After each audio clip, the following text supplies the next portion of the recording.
አመሰግናለሁ። ያበደ አይዲያ። ወንድም ናስቲ አንዴ። አቤት። ስራ እንዴት ነው? እንደሷ ያሉ ደጎቹን ያብዛልን እንጂ ትንሽ ከባድ ነው። እውነትህን ነው። እኔ ምልህ ለምን አንድ ቆንጆ ሐሳብ አላቀርብልህ? እሺ። 1 ወር በአንተ ቦታ ሆኜ ሰራና ከሚከፈል ተጨማሪ 1 ወር ነው ልክፈልህ። ደስ ይለኛል። ለልጆቼ ትምህርት ቤት ክፍያ ይሆነኛል።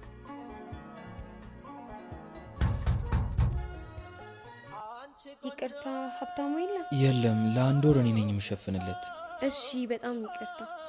ለሱ ካልሆነ ለሌላ ሰው ምግብ አሰጭም ማለት ነው? እረ አይደለም፣ ሳልተግባባን እንዳይደብረ ብዬ ነው። እረ አይደብረኝም። ምግብ አይደል እንዴ? ከበላህማ ደስ ይለኛል። ይቅርታ። እሺ በጣም ነው ማመሰግነው።